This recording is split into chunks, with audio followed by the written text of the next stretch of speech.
एक बार धोखा खा चुका हूं, दोबारा नहीं खाऊंगा। पहचाना मुझे? तुम टेढ़ा हूं। मोला भाटो का बे हो तो दीदी के बन मैं दो का भाटो का बे।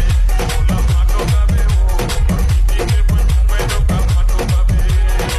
बेटा देखा के छड़े जाटो का बे।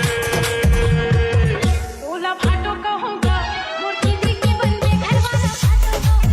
मोला जीजा कहूँगा मोर दीदी के बन में घर वाला जीजा को। विजय परिहार।